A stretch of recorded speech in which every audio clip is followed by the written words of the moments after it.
Alright, we're gonna try and have the camera propped up like this. And I'm gonna film me making a painting. It looks like it's filming for 40 seconds now.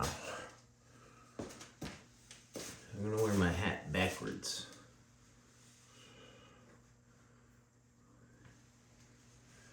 And it's the only painting I've made in the year 2022. And I'm gonna video chat with my friend Ben while I make the painting. He's gonna interview me. And tomorrow's New Year's Eve, so I really put it off to the last minute, but I told myself I had to make a painting. I think that's Ben calling now.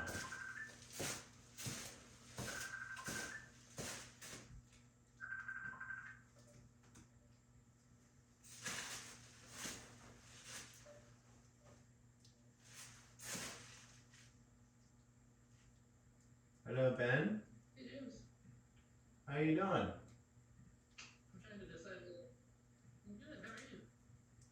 Good. You called at the perfect time. I just got set up, pretty much. Cool. Nice. Yeah, I just finished my notes, and now I'm trying to decide whether I should bother plugging in this thing. I think I should probably just skip it. You said if it's for your audio, for my purposes, you sound good. Cool. I'm still gonna be moving around, but you have my complete attention. Cool. How have you been? I'm good. Yeah. How was your Christmas? Me and Vera, we went to Colorado, and yeah, it's like hang out with the parents, hang out with the sister and brother. And but are you back in Texas now? Yeah. Nice. Yeah, Christmas was really good. It was really relaxing. Like, didn't really have to travel, which was nice. And I spent it with. I had Christmas Eve with my parents and Madeline, and then Christmas Day with Madeline and her family. Oh, cool. Do you mind if I start recording? No, and I should tell you, I actually have a recording going on my iPhone across the room. But I won't publish anything until you've seen it. Oh yeah, I mean, feel free to Yeah. publish anything. Cool. Yeah, are you thinking of putting it on your website or? Well, what I'll do is with this painting. Usually, I try to film a painting, and when I do, I publish like a little edited video. For the making of the painting on the website.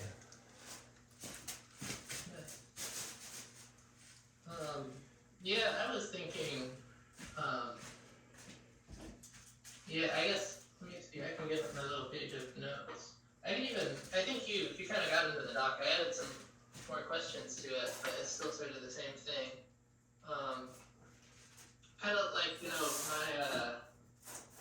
my aspiration with your precious time today, were, firstly to treat this a little bit like this thing that I've done sometimes in the past when working on products at like other companies, where it's like a user interview where I'm trying to understand the user needs and whether Popmatic fits those needs, and then partly if you're still kind of interested when we get there, like in terms of maybe gathering some material to write an article about your work.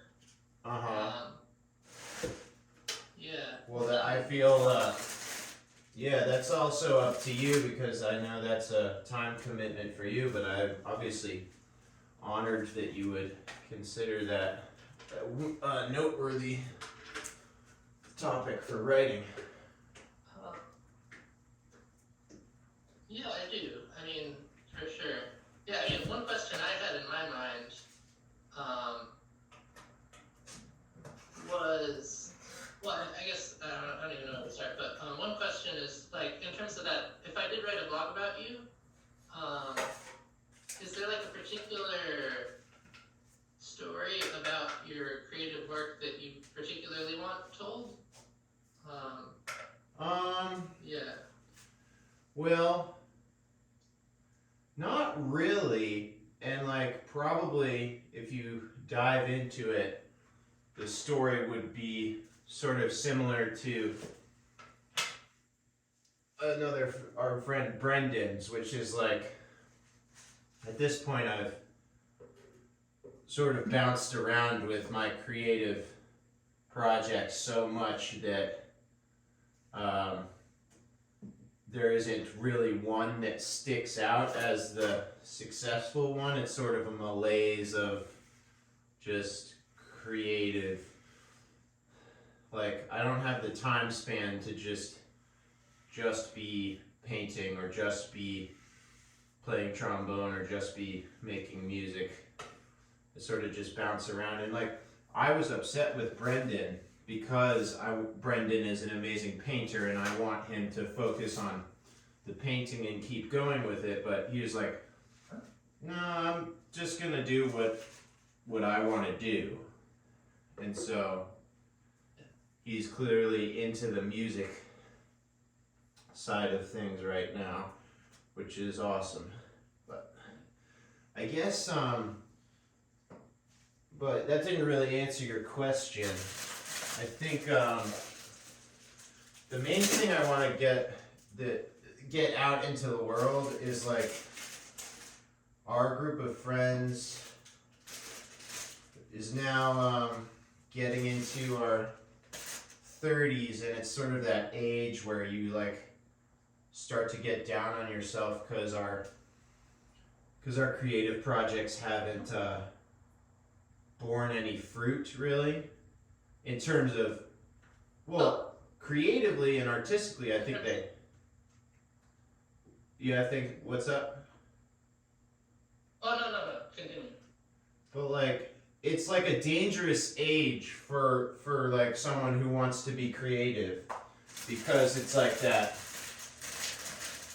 I'm not a superstar, all my childhood friends are sort of ironing out their lives in their careers and stuff, and so it's scary.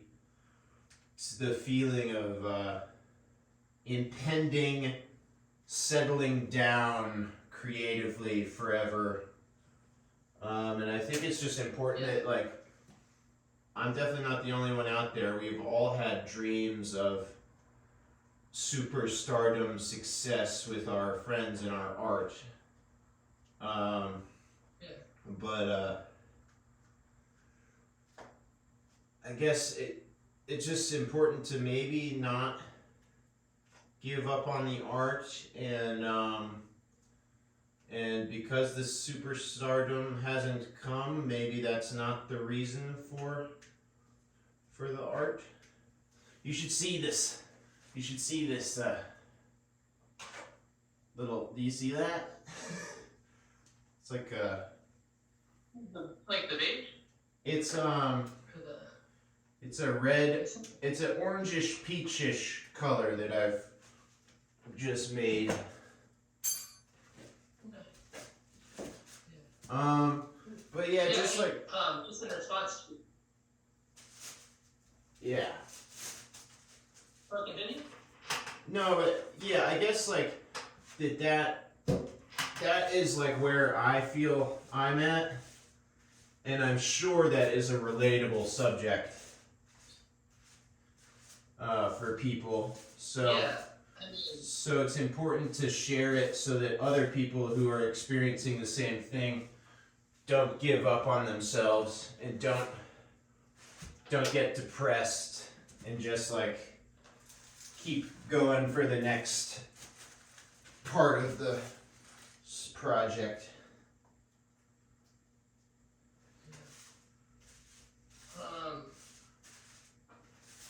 No, I can relate to that. It's definitely maybe like the biggest reason that, like, you know, my current pet project is like this website, and I'm really just trying to make excuses for myself to, like, a big part of it is that I want to do creative things, and I want to like make a way for those creative things to happen and an excuse for them to happen. So yeah, I guess I can relate 100% to what you're articulating. Yeah, and I think it's like, Yeah. I think a lot of us have been, we love music and making music and playing music, and it's very easy to fantasize about being a music pop star / music star of whatever genre. And it seems like that might be the best thing ever. And there's also this terrible, there's this pretty strong ageism, I think, specifically in the music industry, that I don't think is really replicated in any other major artistic field, like movies or visual arts. I don't think they have the same ageism that music does for whatever reasons. And so it's like that sort of sad, like, I mean, all of us pretty quickly have to give up on being famous athletes once we quickly find out that we're not going to be that.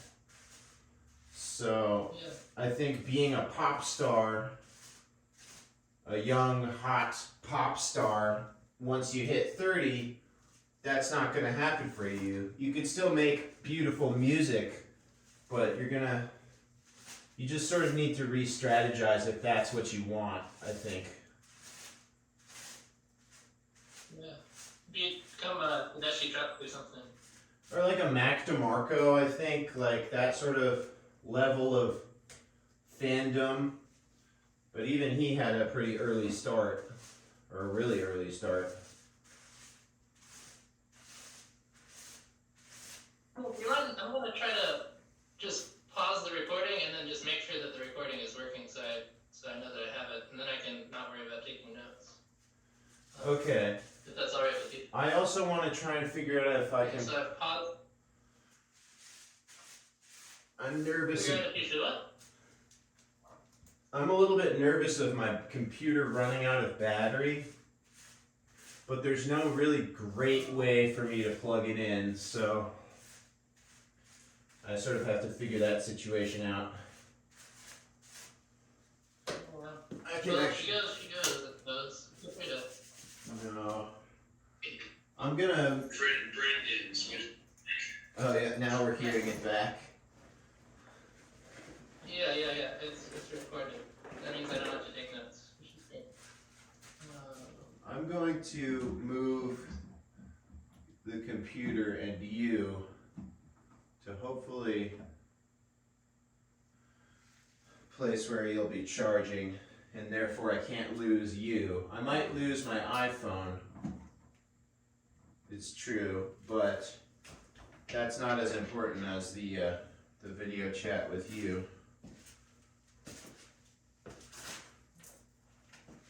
Okay. That's good. So you wanted to start by asking me about potential features in your website?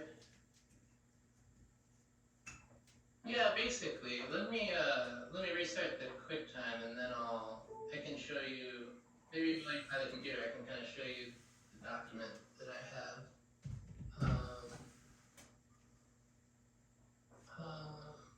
Let's see. Okay, I think we're recording again.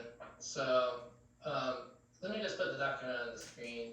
I guess I was trying to think of a way to structure it so that I can ask questions that help me understand if Popmatic is like building towards being something that would be generally useful to, people like you who do creative stuff, and also to just introduce it a little bit more to you to talk about like if we did release something together on it, like what that would look like. Yeah. So I guess like to kind of start on that, these are kind of the questions I had listed out. Well, I'll just ask them, I suppose. Okay. I think you already kind of started to address this one, but do you have any thoughts on what the biggest challenges you're facing are in like your current creative endeavors? Yeah, I think the biggest, I did already sort of point out that one, which is that I still can't quite let go of wanting to be a pop music star, like the classic daydream fantasy. And,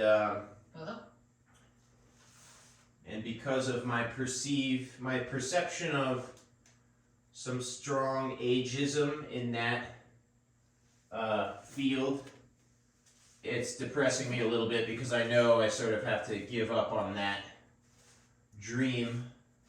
But my solution so far has been creating anonymous music that's not visually attached to me as a person. Yeah. Yeah. Okay, now I have like a more specific one. Let's see how well we can do this verbally. So I have three issues, and I'm curious to like list them out and then get you to rank them on a scale of 1 to 5, from like irrelevant to very important, for how each of these things are relevant to you and your success as a creative person. So the three things are connecting with an audience, number 1, monetizing, number 2, and finding excuses to collaborate with friends, number 3. So going through those three things one at a time and like ranking them on a scale from like 1 to 5. Is connecting with an audience, sort of a 1, like irrelevant to your challenges that you face, or like a 5? Or somewhere in between? So 1 is irrelevant and 5 is very relevant? Yeah. Well, I would sort of jump ahead just a little bit and say that connecting with an audience, that almost dovetails with another one of your categories, the monetary success. Because I feel like if you connect with an audience, you're going to get some money, right? Yeah. So,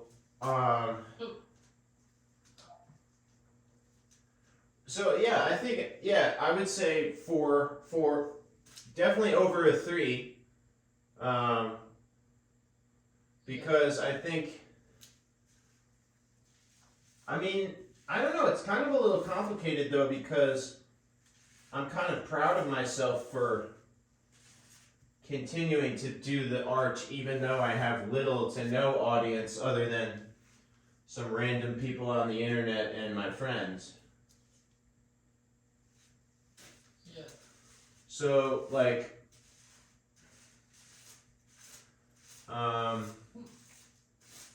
but I know that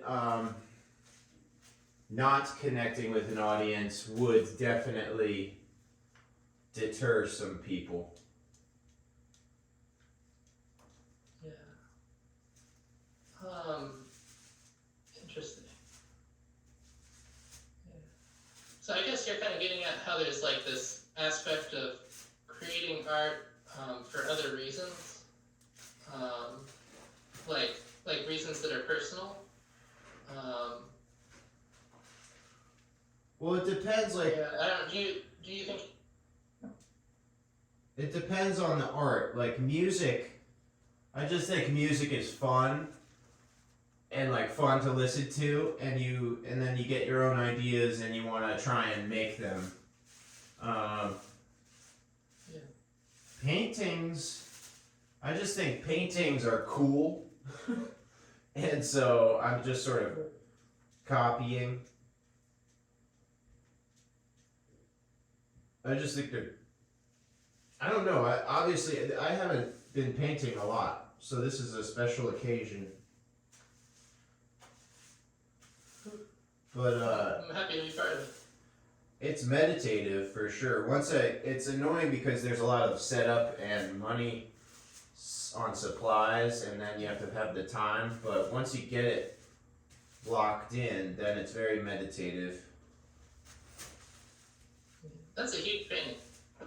I like big paintings because big paintings are worth lots of money.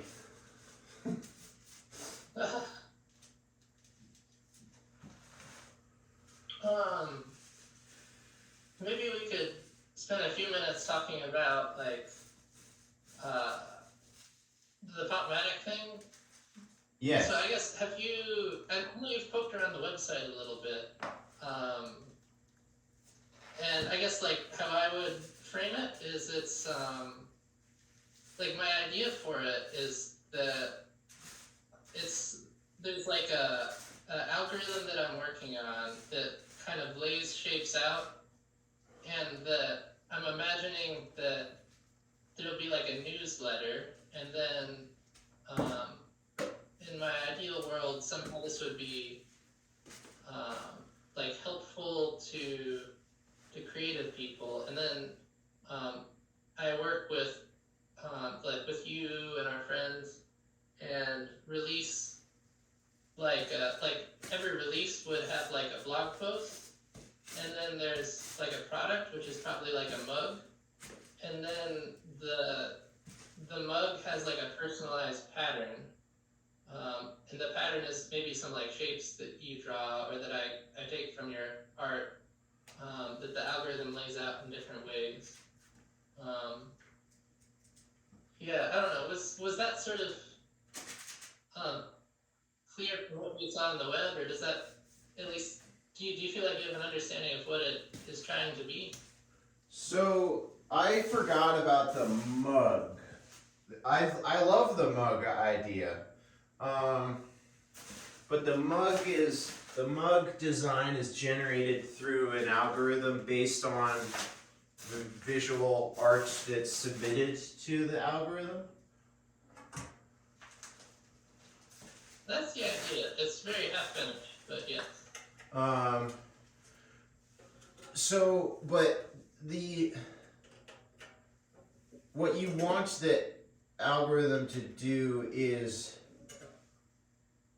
propagate off of artistic, creative input that comes from a source that's not the computer. Yes, exactly. Okay. I could even.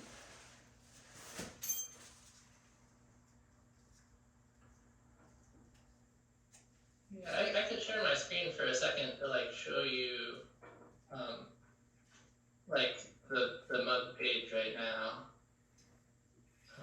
I think I saw Share my screen. I saw a mug. Yeah. Did you look at it recently or a while ago? Today there was one mug in the shop section. Yeah, that's all there is. But there's like at the top of that page, there's like this button that says personalize it, and then there's like these sliders that say flow, diversity, and density. Oh, okay. Let me share my screen just to kind of show it quickly. Can you see my screen? Yes, I'm looking. So like, the idea is that you can like change these three things, and then you can press this, and then it'll like lay out a pattern that kind of meets these criteria. Um, and so like the diversity would be how many different shapes you get, or like how different the shapes are. The density would be like how much shapes versus how much white space. And then the flow, I think, is the one that'll make it interesting, which is like it's hard to tell just from these three, but just coming up with different ways the shapes flow into each other, or like these little markings on the side. And so instead of a random layout, it would be kind of like a pattern where there's kind of preset ways that the pieces can fit together, and the algorithm essentially gets a bonus for making the pieces flow from one into the next. And like you can kind of configure how important that bonus is. So you've created this 3 toggle system with your own code? I'm working on it, yeah. Okay. Yeah. My gut reaction to that is why limit yourself to a mug or even like a commercial product? Like, I think you should take that technology and make like a conceptual art series. And you could just grab famous artists. You could just grab famous artists' work, plug it into your thing, and go from there, right? Maybe. I mean, I suppose I could. Yeah, like it could be like an NFT type of thing. That's definitely one direction it could go. I think, I'm definitely interested in putting it on things that aren't mugs eventually. Like this plugs into something called Printful, which is like a print-on-demand provider. And so you can like put designs on any sort of product. And it could also be like a little video game in the browser. Like you could think of ways to make it interactive. I don't know how good those would be. Yeah. But it's a good question. And I don't have like a good answer. I think in terms of like just ripping off, existing artists, I don't know. I also think about it in terms of brand, and like the brand that I hope this becomes, if it becomes anything, would be more about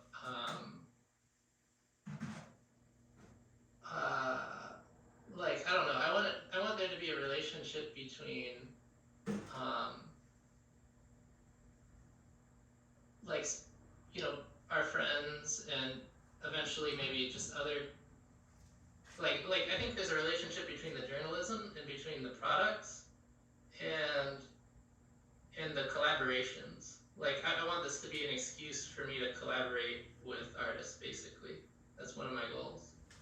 And so if I rip off other artists, it doesn't give me an excuse to collaborate with people. Yeah.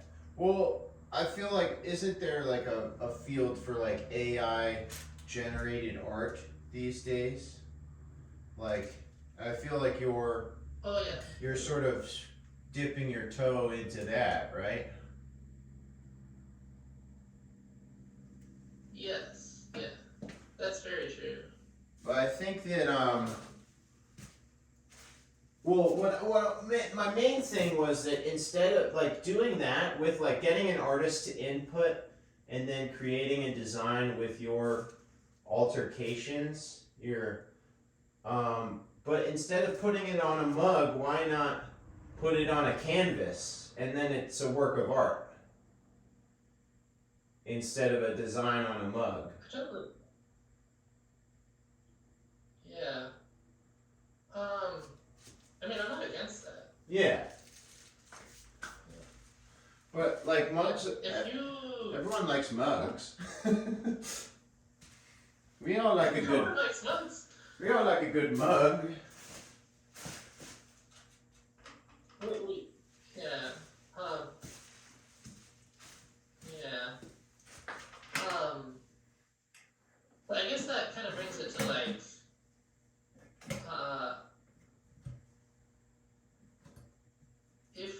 if you were interested,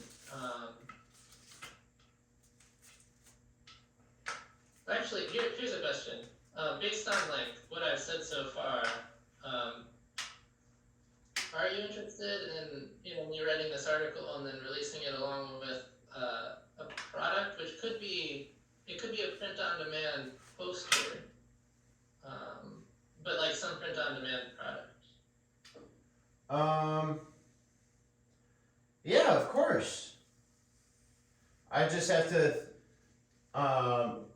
I would want, and actually, I might be a good test subject for you, because I don't know if you saw on my art website, but the thing that I've been going for is this. This painting that I'm working on now will not be, because it's a one-off, but all of my paintings in the last 3 to 4 years have all been the same exact visual theme / style, and that's what it is. Yeah, no, I definitely checked out your website. I was thinking about it. It definitely feels like to just spitball. Like, let's say we were making a poster that was a piece of generative art in the style of your paintings. Yeah.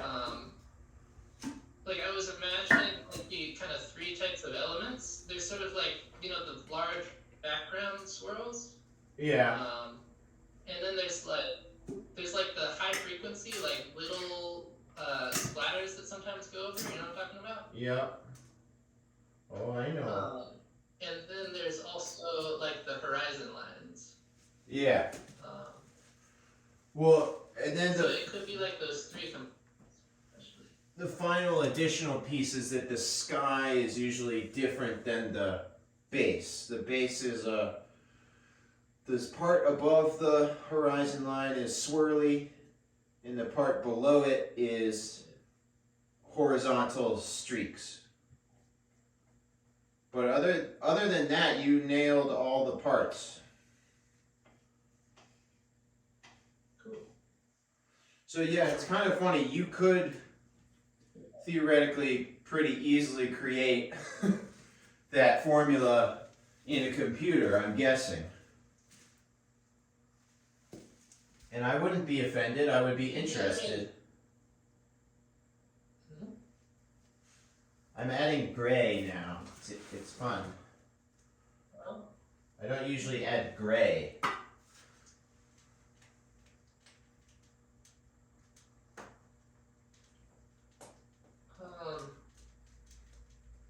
Yeah, I think the technical challenge would be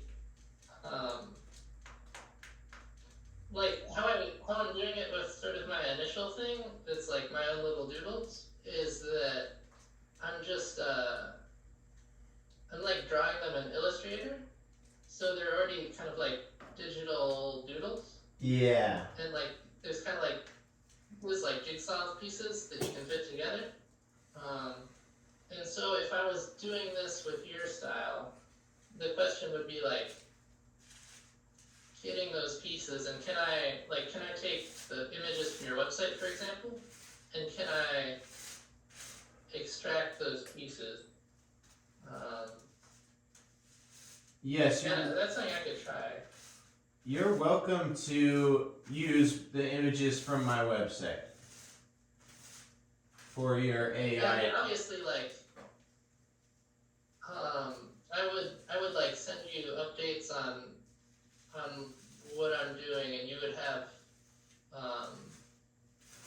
creative control since it's your work. You know, if that makes sense. Okay. Like, and creative veto power to be like, that sucks. Don't do that. I guess, and then sort of the other aspect of talking through potential collaboration, like I'm happy to write the article, and I would love to work on digitizing something that's sort of in your style and going back and forth a little bit and maybe making something cool. So like that, I would want to make sure that where we both feel good about um, the intellectual property and money aspect up front, assuming that it does result in like a poster and that maybe somebody buys it. Um, Yeah. yeah, Um, which I assume would be kind of similar to what we've done on like your albums, but I don't know. Do you have any thoughts up front? in terms of money split, I think you're more, well, I can't tell. Maybe I think you always ask for less than I want to give you. Like, I think that a 50-50 split is fun because Yeah. it motivates everyone involved to have the same amount of stake in the success or failure. Ooh, I got a little jiggly. But I have a feeling that if I were to suggest 50-50, you might say, no, I deserve less, but maybe not in this case. No, basically, I feel extremely motivated to pursue this project. And so I guess the thing that's on my mind is like you're the first person I'm doing this with. Ideally, I'd love to set up something that I could just do for years and continue to like collaborate with different people. Yeah. And like get to that point. And so basically I'm super motivated to do it, and I'd be happy to give you like all the money from the product. But unless there's like a novel thing we come up with together, and like have explicit conversations with at the time, I want to make sure that like the principle in my mind is like each collaboration should make doing more collaborations easier. And so I wouldn't necessarily want to like pay you a royalty for every product in the future that I work on with somebody else, if that makes sense. Oh, well, if I'm not involved in, yeah. Mm-hmm. No. I don't have any ownership of Popmatic. I know that.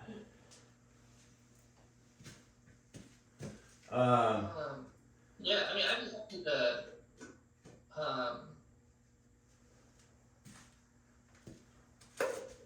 I'd be happy to give you all the money from the product and to let you set the price. And yeah, cool. Yeah, I mean, I'll probably be your first and maybe only customer, but I'll definitely be a customer. Yeah, I mean, yeah, I guess I would, like, that sounds great to me. I just want to make sure that you feel good about it. Because ultimately, like, this is a project, and the more important thing is our friendship. Yeah. Yeah, no, I think what you're describing is that you become a great monetary success as a result of Popmatic, and I would feel resentful for having participated early on and not being a stake in the company, but as of right now, I do not think you have to worry about that potential dynamic. Okay. I wish Popmatic the best, and it is your thing. Can I share with you? Okay. Can I share with you an idea? Can you hear me? Yeah. I have an idea for generative AI technology that I don't think exists yet, which I think would be very hard. What? I'm all ears. So it's a music app. So you know how the internet has been obsessed with the new ability to like type words and it generates an image? Yes. Yeah. So this app is like well, there's two versions.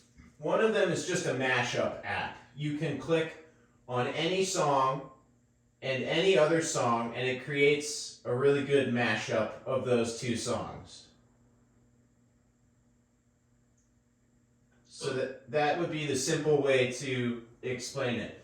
The other one is a little more complicated, but similar. It's kind of comedy. It's like, I want to hear this song played in the style of this artist.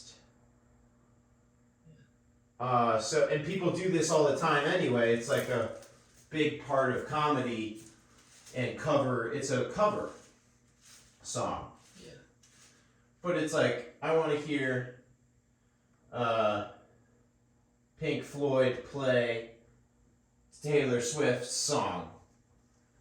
And then the AI listens to the Pink Floyd songs, and it knows the lyrics and the chords of Taylor Swift's song, so then it produces the Pink Floyd version of the Taylor Swift song. So I think that's going to be possible. I could send you some links to like the closest thing I know of is these guys managed to make a thing where you type in like just some text and it like creates music that it thinks sounds like that text. And so like it's sort of in that direction of like play Taylor Swift in the style of Pink Floyd or vice versa. And it doesn't work great yet, but I'll make a note to send it to you.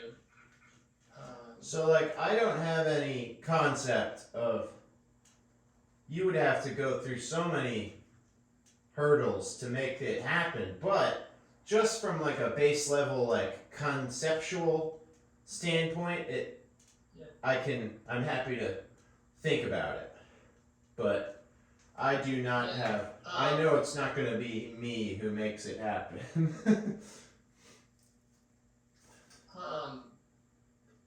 Yeah, I can tell you, it's probably not going to be me who makes it happen either. Yeah, no. I think it's a difficult problem, but it's super interesting. It's funny because like it would take thousands to hundreds of thousands of hours to create this thing, and the reason you've created it is so that kids can play with it for a couple days on their phones and they get bored of it, and then you pretty much destroy the music industry in another way. No, I think what you described is going to happen. I think there'll be some shitty version of it next year, and then it'll get better. Yeah. Yeah, there's already stuff that's like very baby versions of it that's really like low quality, but like you can see where it's going. Well, I saw a whole thing about some guys created an AI rapper that was just based on the most popular rap music. Yeah. And the AI rapper was using the N-word, and they found out that the guys that created it were not qualified to be using the N-word, and so they had to shut the whole thing down. But like, but the AI rapper got like some successful tracks, which is crazy. Oh. Yeah, it was like popular. I didn't know about that. I don't know what the name of it was, but it's crazy that they got to that level. Okay, so we have 15 minutes left. Okay. And I'm just getting to my journalistic interview questions, which could probably fill a long time. Okay. Maybe I could start in on them just a little bit. Yes, please. You're in charge. Okay, so my warm up. Said you're in charge. So my warm up. Oh, thank you. Okay. I'm putting on my interviewer face now. Could you tell us a bit about the piece that you're working on right now? So, I did not make a painting in the year 2022 until right now, and that was upsetting me. So I told myself, you can't call yourself an artist or a painter, which you barely are anyway, if you don't make a single painting for an entire year. Then I realized it's kind of cool if I just make one painting for the entire year, and it somehow makes the painting more emotionally charged or whatever. So the objective of this painting is to make a painting, because I haven't in a while, and just to not follow the Horizon script that I've made for myself, but just have fun with the colors and cover a big canvas. And then at the end of our interview, it will be done. I'm not going to add anything more to it. Oh shit, I didn't know that. Yeah. But I think it's going to be called Window Frame. Okay, so Window Frame 2022. nice. Okay, so my next question is this: what can Mandarin calligraphy teach artists about brushstrokes? Well, the biggest thing is that that I didn't think about until I took some calligraphy classes, is that a big part of calligraphy is how far away your brush is from the paper. So you make your lines get thicker and thinner by pushing your brush into the paper. It widens your line, and by pulling it away to the tip, you get that tapered swoosh. And I had never considered that before. I don't really use it because I use big flat brushes, but it is like a whole nother level of sort of dimension of how to use a brush. So that's the answer. Okay, here's the next one. Who is your favorite artist from the tradition of American abstract and expressionism, and what do you like most about them? Unfortunately, I think my answer is a little cliche because he's a very popular artist. He's not an unknown.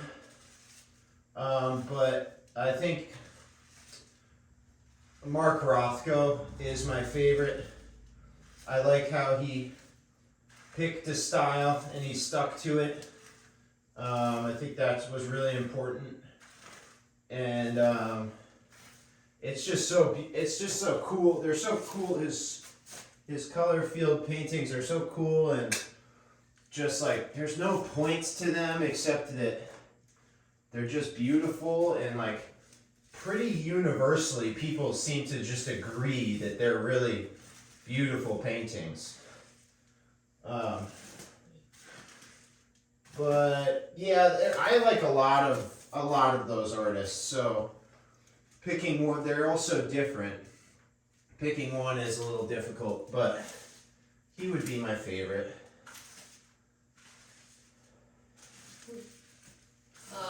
And then here's another one. So, you spent some time in New York City, and you grew up in Cooperstown, and you made an effort to move back out there into the Hudson Valley, and you also depict scenes from the Hudson Valley and from upstate New York in your art. Like, what attracts you to depicting those scenes in your art? Did it come naturally, or is it something you've explicitly thought about? Well, I think that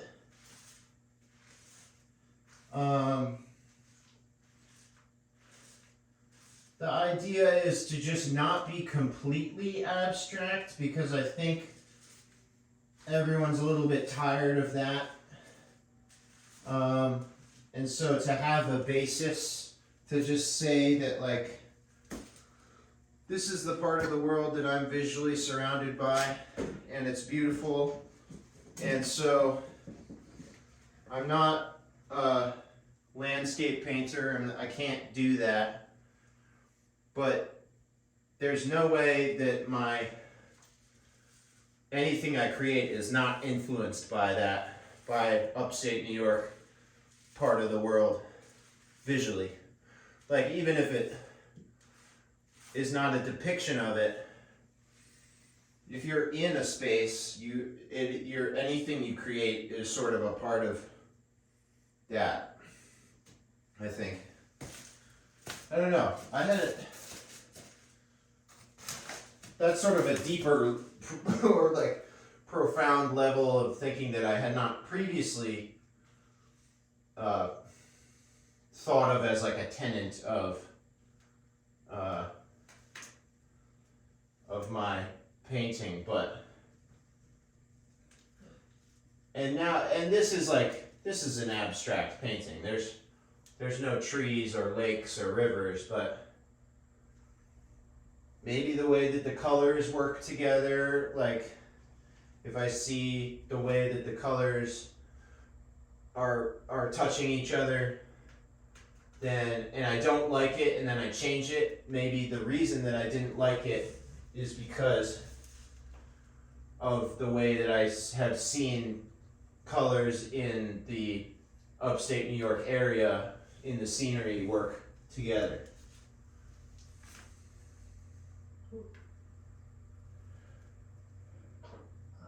Okay, so I'm thinking maybe we could switch gears a little bit and talk about the art gallery that you created and your experience creating that art gallery. And so the Henry Birch Gallery is your gallery in Cooperstown. And I guess I wanted to sort of start digging into that topic by just prompting that you've worked in various roles at the Fenimore Art Museum. You've been at the Whitney, Sotheby's, Christie's, around the art world in these different capacities. What do you think has been the biggest difference that you noticed between operating within art institutions versus creating one?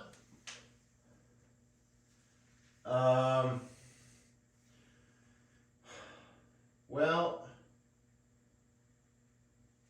I think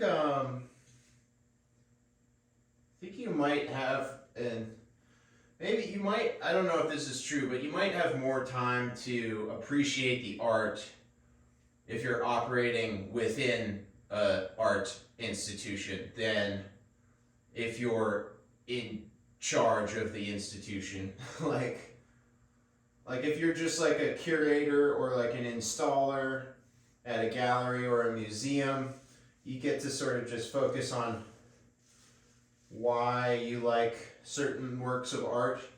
If you're running the show, then it's all about everything else to keep the thing afloat. And that's why you see there's this whole transition in the museum world where CEOs of museums used to be people that went through the art history PhD curator route, and they're not necessarily qualified to run a business, a financial institution. They usually wind up in those roles because they've networked for so long in the museum space that they are friends with the major donors and so on and so forth, and respected in the field of academia. Um, but yeah. Cool. So when did you first like develop the idea or the fascination with opening your own gallery? Um, well, that was pretty easy for me to come up with because I was in the graduate program for museum studies, and I was obsessed with art and art history and galleries and famous artists, and I had like an unlimited group of friends who make visual art, and then um, there was a vacant commercial space on Main Street, and I was like, I'll do this for like a month, just as a fun little project, and like, why not put it on my resume too? So, and then it turned into a whole year-long thing because the landlord was friends with Bruce Hall, so he let me stay in the space for a year.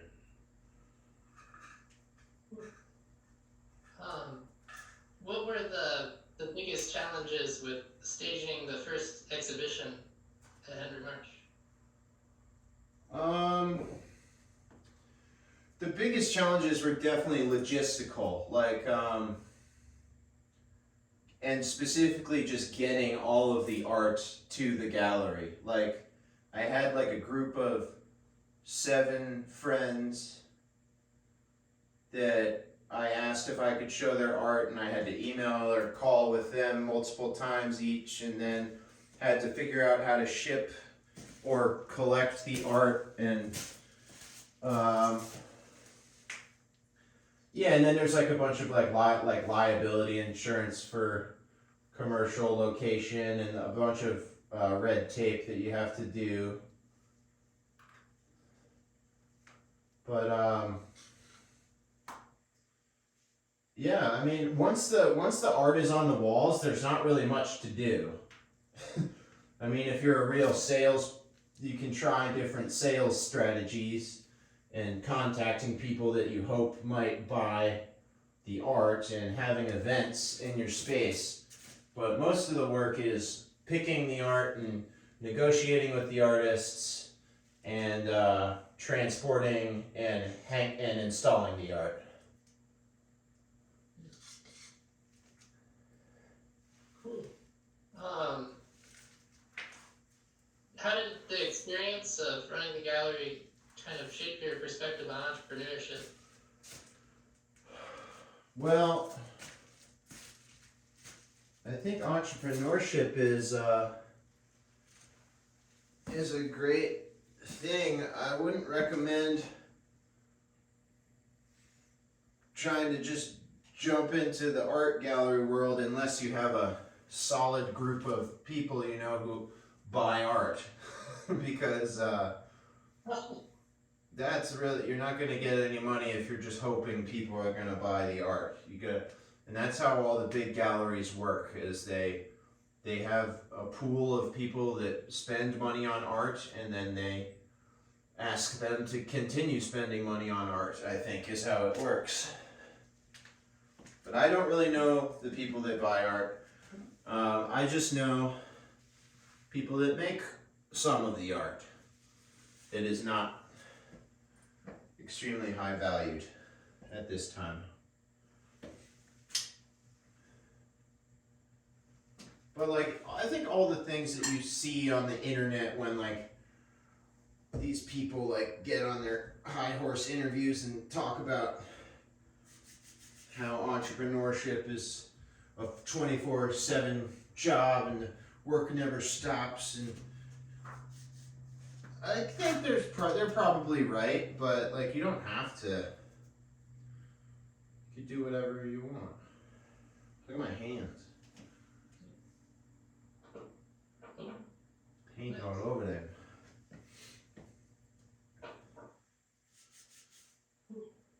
Yeah, checks off all the questions I had about like the gallery and your process as an artist. Okay. We're also we're at time. I could continue talking. Um, yeah, I don't know. What do you want to do? I'm almost done with the painting. But yeah, you can, obviously if you're gonna be writing about this at an interview level, then you have to cut off the interview at a certain point. So we could do that now. Well, I could keep going.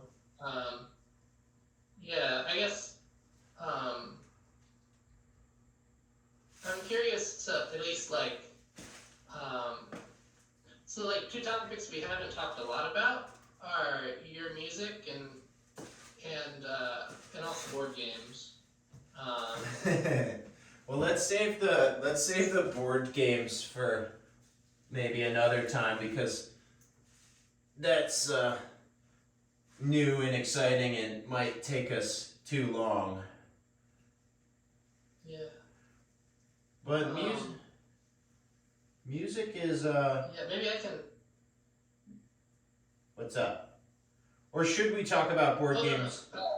Should we talk about board games because No. because of your board game? I don't need to talk about my own stuff. Now. Yeah.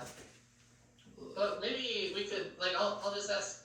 So I also don't know how much you want to get into like your various music things and like whatever gets published.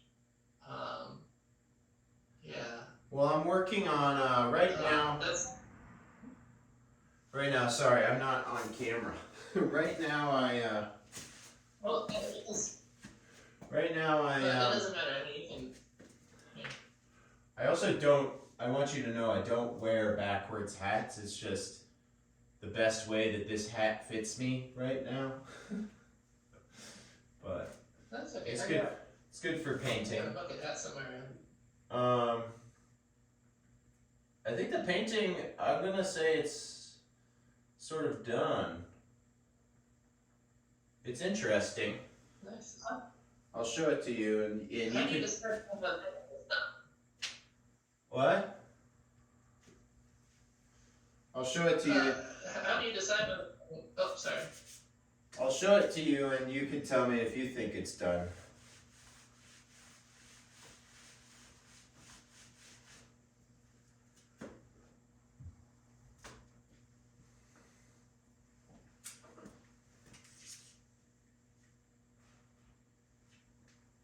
Nice. It looks good. The camera's resolution is a little bit low, but I like it. Yeah, it's a little just. Oh, nice. It's a little sparse and random, but there's some cool stuff about it. No, I think it looks like a complete work. Yeah, I've made so many paintings where it was perfect, and then I added more to it and just ruined it. Yeah. So I'm trying not to do that Done that anymore. myself. Trying not to do that anymore. Okay, but music, what I'll say about my music right now is Han Solo is a really funky band, and I have a new country song that should have come out by now from the Burdock Boys that I'm very excited about, and hopefully should be able to come out by the end of January, and then we can start ramping up knowledge about this song so that by the time the summer season hits, it will be on country radio everywhere. But and then I have an idea for a Christmas album that we need to get started on right away.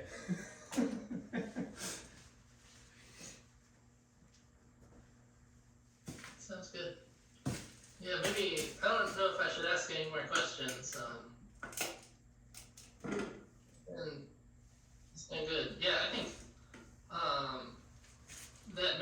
and there's probably a good 20 minutes in there that would make a really nice little video post. Yeah, what You have really thoughtful answers, James. what I'll do is I'll take I'll either want to post when I get a picture of the painting, I'll either want to post an edited version of what we just did, or just post the whole long form thing because we were talking the whole time, and I've never done that. But yeah, I'll send it right after this. And, cool. All right, but I should get cleaned up and get moving on with my evening. But it worked out really well that we did this because I needed to get this painting done, and this was the perfect perfect way to do it. Yeah, it was great. I'm very grateful for your participation and friendship, James. Yeah. How's the song going? Is it almost ready to publish? The guy who is working on it I knew this would happen. He's a bit slow on getting projects done, but like this song was supposed to be done in August. and now I'm just sort of like waiting patiently for it. But it is almost done. Unless we decide to go a different direction with it.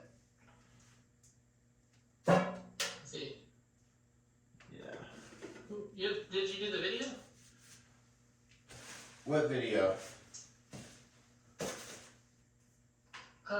Wouldn't you want to do a video where you like drove a truck into a ditch?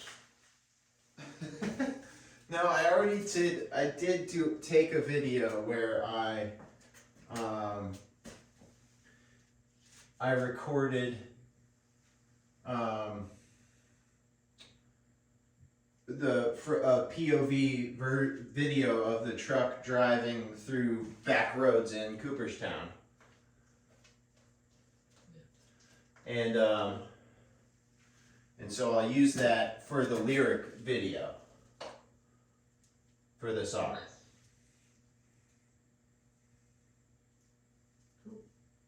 Nice. I'm signing the painting now. Ooh. Making it official. I hope it sells for a lot. Maybe one day. I haven't sold too many of these.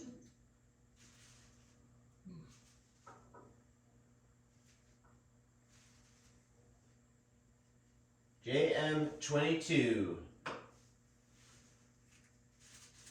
Nice.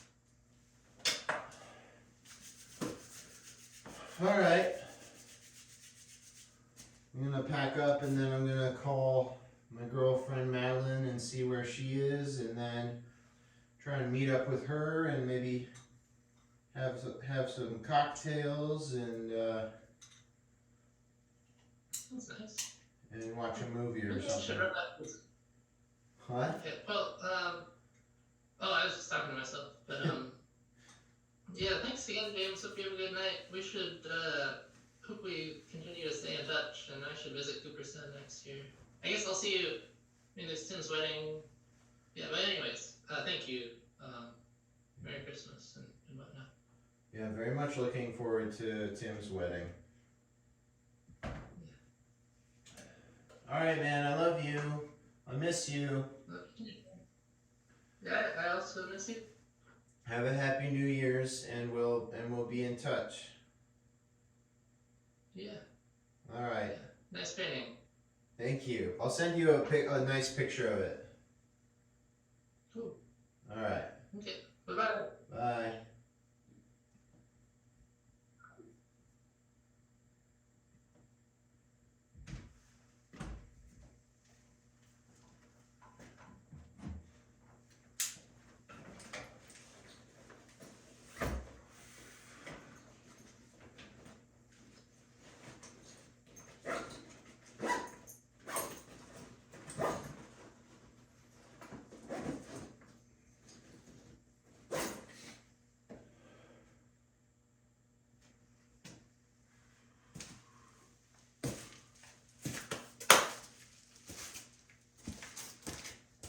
All right, well, that concludes this documentation. We'll see if I'll find out now if the phone filmed it all. But I'm gonna stop filming and take a picture of it, and we'll see what I wind up publishing about this here painting. Is calling it Window 22. We'll see.